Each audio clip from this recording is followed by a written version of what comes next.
अस्सलाम वालेकुम नाजरीन, एक नए वीलॉग के साथ आपकी खिदमत में हाजिर हैं। नाजरीन, आज की इस वीडियो में आपको बताएंगे, सबसे पहले बल्कि आपको बताएंगे किस तरह जस्टिस इजाजुल एहसन को बदनाम करने की एक साजिश की जा रही है। बाकायदा तौर पर एक मुहिम चलाई जा रही है और उनसे मंसूब कुछ ऐसी बातें कही और लिखी जा रही हैं जो उन्होंने कभी कही नहीं।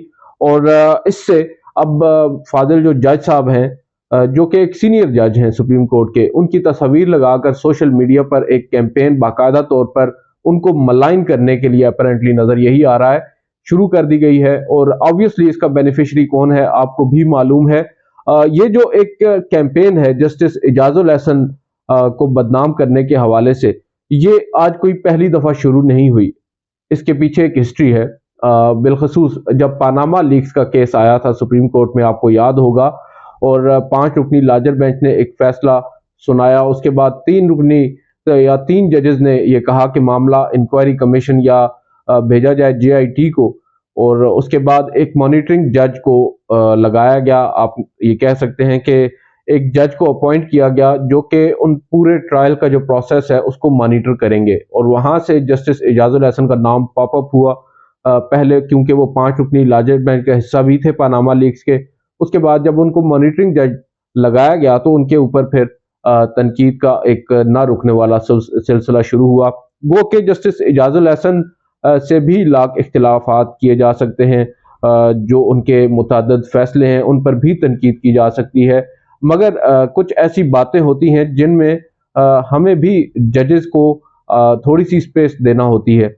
बिलखसूस जब उनको उनके खिलाफ बाकायदा तौर पर एक मेलाफाइडी इंटेंट पर मबनी एक कैंपेन शुरू कर दी जाए, लॉन्च कर दी जाए, और फिर उसको टूल दिया जाए कुछ बड़े ट्विटर हैंडल्स की जानिब से, अकाउंट्स की जानिब से। और ऑब्वियसली इससे तासुर यही मिलता है, जिस तरह गुज़िश्ता चंद अरसे से, आप कह सकते हैं काफ़ी अरसे से, अब तो मरियम नवाज साहिबा या सीनियर लीडरशिप PMLN की या PDM की, वो भी जस्टिस इजाजुल एहसन और मुतअद्दिद दीगर जो जजेस हैं उनका नाम ले लेकर उनका आप कह सकते हैं कि उन पर इल्ज़ाम तराशियां कर रहे हैं। यहाँ तक कि जलसों में उनकी तस्वीर भी आवेज़ा की जा रही हैं। इसके बारे में एक तो आपको बताएंगे हुआ क्या, और उसके बाद आपको ये बताएंगे कि अब आइंदा हफ्ते क्या होने जा रहा है, यानी आज से जो हफ्ता शुरू हुआ है अब से क्या होने वाला है, आज कौन सा अहम मुकदमा ज़ेरे समात आने वाला है और कल क्या होगा। और इसी तरह इस पूरे हफ्ते का आपको एक रफ सा स्केच बना कर देंगे और आप अंदाज़ा लगाएं कि इस हफ्ते सुप्रीम कोर्ट में क्या होगा। सबसे पहले आते हैं जस्टिस इजाजुल एहसन के मामले पर। गुज़िश्ता रोज़ मेरी नज़र से एक ट्वीट गुजरा, फिर दूसरा ट्वीट, फिर तीसरा ट्वीट। मैंने मुतअद्दिद ट्वीट्स देखे, फिर उसके बाद कुछ बड़े जो ट्विटर अकाउंट्स हैं उन पर से उस ट्वीट को रीट्वीट होता देखा, और फेसबुक पर मेरा जाना हुआ, वहाँ भी देखा इसी तरह के कुछ पोस्ट किए जा रहे हैं। मामला ये है कि एक स्क्रीनशॉट है वो हर जगह शेयर हो रहा है, और वो स्क्रीनशॉट है जियो न्यूज़ का 2017 का। अब मुझे एग्जैक्ट तारीख याद नहीं है, 2017 का स्क्रीनशॉट है, और उसमें एक टिकर लिखा हुआ है उर्दू के अंदर कि पानामा का केस सदियों तक याद रखा जाएगा, जस्टिस इजाज, और साथ जस्टिस इजाजुल एहसन साहब की एक तस्वीर। और उसके बाद उसको फैला दिया गया। और ऑब्वियसली जो PMLN है, क्योंकि वो लोग पानामा केस के अंदर उनको सजाएं हुई हैं, तो ऑब्वियसली उन लोगों का एक स्टेक है, और जब उनको इस तरह का कोई भी चीज़ उनके सामने आती है तो वो उसको फिर ज़्यादा से ज़्यादा शाया करते हैं, नशर करते हैं। और क्योंकि 2 रोज़ कबल जब जस्टिस सरदार तारिक मसूद ने पानामा लीक्स के हवाले से कुछ अपने ऑब्जर्वेशंस दी, और अपने आप कह सकते हैं कि रिजर्वेशंस का मुजाहिरा किया, इजहार किया, और उन्होंने एक ख़ानदान का भी जिक्र किया कि बज़ाहिर नज़र ये आता है कि एक ख़ानदान को टारगेट करना मकसद था, ये जस्टिस सरदार तारिक मसूद का कहना था। मगर वो ज़्यादा डिटेल में नहीं गए, उन्होंने अपना माइंड भी डिस्क्लोज नहीं किया। उन्होंने एक दो मौक़ों पर कुछ कहते हुए वो रुके, और उन्होंने कहा कि बहुत कुछ है कहने को मगर हम कहेंगे नहीं। मगर एक बात तो जाहिर है कि जस्टिस सरदार तारिक मसूद भी जो पानामा लीक्स और इससे मुतालिक, इससे आप कह सकते हैं कि रिलेटेड कुछ इस तरह के फैसले हैं 184(3) के तहत दिए गए, उनसे शायद वो लोग भी मुतमईन नहीं, और वो ये समझते हैं कि सुप्रीम कोर्ट ने उस वक्त अपनी जो पार है उसको एक्सीड किया था, और जो मामला तहकीकाती इदारों के करने का था, या आपके जो नैब है, FBI है, FIA है, उनके करने के काम सुप्रीम कोर्ट ने किए हैं, और सुप्रीम कोर्ट ने खुद ही ट्रायल भी करना शुरू कर दिए हैं, जो कि बज़ाहिर कुछ जजेस को लगता है कि वो मुनासिब इकदाम नहीं था। जैसे सरदार तारिक मसूद के वो ऑब्जर्वेशंस जब मुख्तलिफ टीवी चैनल्स पर फ्लैश हुए, उनके टिकर्स चले, तो ये एक जो स्क्रीन शॉट है जस्टिस इजाजुल एहसन से मंसूब, ये बाकायदा तौर पर लॉन्च कर दिया गया, और तासुर ये देने की कोशिश की गई कि जस्टिस इजाजुल एहसन जो हैं उस वक्त उनके जहन में कुछ ऐसा था कि वो मियां नवाज शरीफ या उनकी फैमिली को नुकसान पहुंचाना चाहते हैं, उनकी शायद इंटेंट के ऊपर सवाल उठाया जा रहा है। मैंने कल 2 या 3 ट्विटर अकाउंट्स पर अपना रद्द अमल दिया है उनके ट्वीट्स के जवाब में, क्योंकि उस रोज़ जब ये रिमार्क्स दिए गए थे जज साहब की जानिब से, मैं कमरा अदालत में मौजूद था, और जो आज शेयर कर रहे हैं ट्विटर के ऊपर या फेसबुक के ऊपर, उन्होंने सिर्फ आप कह सकते हैं कि सोशल मीडिया की किसी वेबसाइट पर ही उसको देखा और बगैर तस्दीक किए उसको शेयर करना फ़र्ज समझा। ये दरअसल जो रिमार्क्स हैं ये दिए गए थे जस्टिस इजाज अफजल की जानिब से, ना कि जस्टिस इजाजुल हसन की जानिब से। पहला फैक्ट ये है। दूसरा फैक्ट ये है कि ये पानामा लीक्स केस के अंदर नहीं, बल्कि ऑरेंज लाइन ट्रेन केस के अंदर दिए गए थे। ऑरेंज लाइन ट्रेन केस आपको याद होगा, लाहौर में एक मंसूबा आया था नून लीग के दौर में, और ऑरेंज लाइन का, जिसको चैलेंज किया गया था सुप्रीम कोर्ट में, क्योंकि जो बुनियादी तौर पर जहाँ तक मुझे याद आ रहा है, जो विरसा है, सकाफती विरसा है आपका, हिस्टोरिकल जो आप कह सकते हैं कि वहाँ पर बिल्डिंग्स थी, चुबरजी वगैरह, उनको नुकसान पहुँचता या उनको गिराना पड़ता। इस वजह से अगर उनको गिराते तो ऑब्वियसली बहुत से लोगों के तहफ़्फ़ुज़ात थे जो लाहौर, अंदरून लाहौर के रहने वाले थे, सिविल सोसाइटी के लोग, ह्यूमन राइट्स के, उन लोगों ने सुप्रीम कोर्ट से रुजू किया। PTI वगैरह मुख्तलिफ सियासी जमातें भी आईं। मामला एक लार्जर बेंच पर बना। जस्टिस इजाज अफजल, जिनका ताल्लुक हरीपुर से था, और जो पानामा लीक्स के उस बेंच का भी हिस्सा थे, जो 5 रुकनी बेंच कायम किया गया था। और एक बेंच जब ऑरेंज लाइन ट्रेन केस के लिए बनाया गया, तो उसको हेड भी जस्टिस इजाज अफजल कर रहे थे, और उस हेड में, उस बेंच में, माज़रत चाहता हूँ, उस बेंच में जस्टिस इजाज अफजल के अलावा और भी कई जजेस थे, 5 जजेस थे, उनमें एक जस्टिस इजाजुल एहसन भी थे। अब हुआ कुछ यूं कि एक रोज़ दौरान समात, क्योंकि उन्हीं दिनों पानामा का केस भी चल रहा था, कुछ रोज़ कबल वो, बल्कि उसके ऊपर फैसला गालिबन महफूज था जब इस मुकदमे की समात चल रही थी ऑरेंज लाइन केस की। तो एक मौके के ऊपर जो वकील थे, उन्होंने अदालत के सामने पानामा का एक हवाला दिया। उन्होंने कहा कि पानामा केस के अंदर अदालत ये कह चुकी है, और वो यहाँ पर जस्टिस खोसा का हवाला दे रहे थे। जब वो फैसला महफूज कर रहे थे पानामा का, तो जस्टिस खोसा ने कहा था कि ये फैसला सदियों तक याद रखा जाएगा।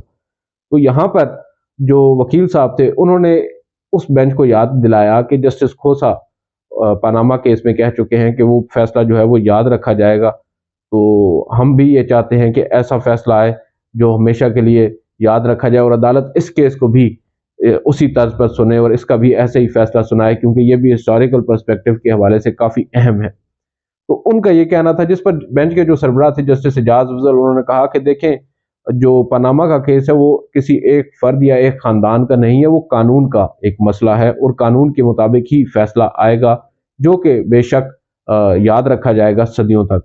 ये उस रोज़ जस्टिस इजाज अफजल ने कहा था। जस्टिस इजाजुल एहसन ने इससे मुतालिक कोई रिमार्क्स नहीं दिए थे। अब जो मामला कल से चल रहा है, एक आप कह सकते हैं कि सिटिंग जज हैं जस्टिस इजाजुल एहसन, ऑनरेबल जज हैं, उनसे मंसूब एक ऑब्जर्वेशन चलाई जा रही है जो उन्होंने दी भी नहीं, और उसके साथ उनकी तस्वीर लगाकर, उनके बेटे की, उनकी फैमिली की तस्वीर लगाकर उनको एक बदनाम करने की कोशिश की जा रही है, एक ऐसी कॉन्स्पिरेसी के अंदर जिसका वो हिस्सा भी नहीं है बज़ाहिर।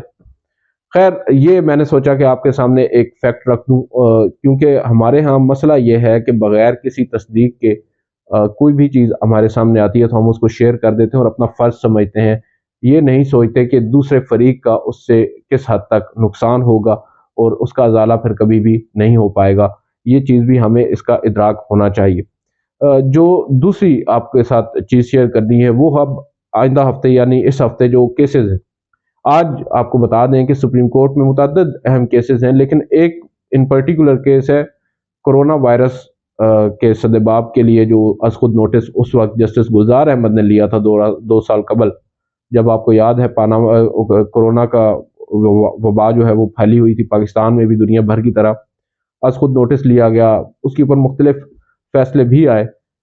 अब अचानक से उस मुकदमे को समाअत के लिए मुकर्रर कर दिया गया है, और जो बेंच पहले कायम किया गया, तकरीबन 4 रोज़ कबल ये खबर मैंने अपने टीवी पर दी थी, जस्टिस एजाजुल एहसन की सरबराही में 5 रुकनी लार्जर बेंच बनाया गया इस मुकदमे की समाअत के लिए। और उस 5 रुकनी बेंच में जस्टिस एजाजुल एहसन के अलावा justice Yahya Afridi, justice Ayesha Malik, justice Mohammad Ali Mazhar और गालिबन जस्टिस अमीनुद्दीन खान शामिल हैं। अब कल अचानक से जो रोस्टर जारी हुआ जजेस का, या इस केस की दोबारा से एक कॉज लिस्ट जारी हुई, उसमें जस्टिस याह्या अफरीदी इस 5 रुकनी लार्जर बेंच का हिस्सा नहीं है। अब 4 रुकनी लार्जर बेंच आज तकरीबन 12 बजे इस मुकदमे की समाअत करेगा। अब जस्टिस याह्या अफरीदी क्यों नहीं है, इसकी एक रीज़न है जो कम अज़ कम मुझे समझ आती है। बज़ाहिर ऑब्वियसली हम भी यहाँ पर बैठकर अपने अंदाजे के मुताबिक या अपने तजिए के मुताबिक बात कर सकते हैं। कुछ इन्फॉर्मेशन होती है और इन्फॉर्मेशन की बुनियाद पर आपके साथ शेयर कर सकते हैं कि जस्टिस याह्या अफरीदी हमेशा से उनका एक मौक़िफ़ रहा है 184(3) के मामलात को देखकर। वो ये समझते हैं कि इस तरह के मामलात में पहले सुप्रीम कोर्ट को अपने रूल्स अमेंड करना होंगे, उसके बाद फिर हमें इन मुकदमात को सुनना होगा। अब यहाँ पर भी बज़ाहिर नज़र यही आ रहा है कि जस्टिस याह्या अफरीदी इस वजह से इस बेंच का हिस्सा नहीं बने। कुछ लोगों का ये मानना है कि शायद ये क्या सराहियाँ की जा रही हैं, जस्टिस याह्या अफरीदी ने फिर से बगावत कर दी। ऐसा कुछ नहीं है, और ये एक बुनियादी वजह बनती है जिसकी वजह से वो अब इस मुकदमे का हिस्सा नहीं है। और कल जो दूसरा एक अहम मुकदमा ज़ेर समाअत आने वाला है, उसकी सिग्निफिकेंस इस वजह से ज़्यादा है कि एक आपको याद होगा 2 रोज़ कबल जवाब दाखिल हुआ था, और ये मुकदमा पहले आपको बता दें अरशद शरीफ शहीद के हवाले से जो आज खुद नोटिस लिया था चीफ जस्टिस उमर अता बंदयाल ने, उसको समाअत के लिए मुकर्रर किया गया है मंगल के रोज़। और उसमें अब जो अरशद शरीफ शहीद की वालदा है, उन्होंने एक दरख्वास्त दी है जिसमें उन्होंने कहा है कि वो 5 लोग जो मुतअद्दिद जगहों पर इंस्टेंसेस पर ये दावा कर चुके हैं कि उनको मालूम है अरशद शरीफ को किसने मारा है, या उनके पास कोई सेंसिटिव इंफॉर्मेशन है, तो उनके वकील साहब जो शौकत अजीज सिद्दीकी साहब हैं, इस्लामाबाद हाई कोर्ट के साबिक जज, वो वकील हैं, उन्होंने जो पिटीशन फाइल की है उसमें वो ये कह रहे हैं कि इन लोगों को भी बतौर गवाह बुलाया जाए और इनसे भी पूछा जाए कि जो इन दावे ये लोग कर रहे हैं क्या उसमें कोई सच्चाई है। इनके भी इंटरव्यूज़ बेसिकली कंडक्ट किए जाएँ। इसके ऊपर भी हम आपके साथ एक वीडियो शेयर कर चुके हैं जिसमें बाज़ाब्ता तौर पर हमने आपको बताया था कि इनको हरगिज़ ऐसा नहीं है कि शामिल तफ्तीश करने की इस्तदा की गई है अरशद शरीफ की वालदा की जानिब से। सिंपली उनको ये कहा गया है, अदालत से रिक्वेस्ट की गई है कि इन 5 लोगों को भी बुलाया जाए, और अगर जो JIT है या जो इंक्वायरी कमेटी है वो इनको बुलाकर पूछ लेगी, इंटरव्यूज़ कर लेगी, तो हेल्प होगी इस तफ्तीशी अमल के अंदर। अभी तक उनको शामिल तफ्तीश नहीं किया गया। ऑब्वियसली जब उनके हवाले से कोई चीज़ सामने आएगी और उनके ऊपर जब शक गुजरेगा तो फिर उनको शामिल तफ्तीश भी किया जा सकता है।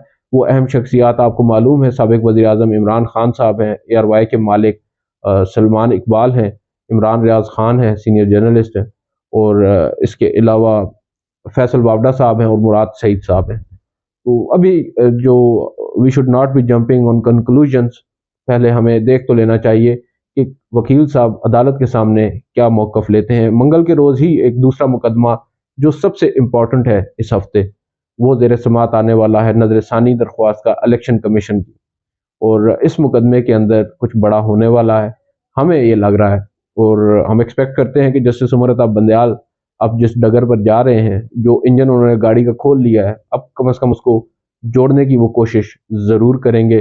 जो इंतखाबात का उन्होंने फैसला सुनाया है 14 मई को, उस पर अमल दरामद तो नहीं हो सका, तो शायद उससे मुतल्लिक कोई एक और फैसला वो देने जा रहे हैं। देखते हैं वो फैसला क्या होगा और हुकूमत के लिए किस हद तक नुकसानदेह होगा। आज की इस वीडियो में इतना ही। आपसे अगली वीडियो मुलाकात करेंगे। इजाज़त दीजिए। अल्लाह हाफ़िज़।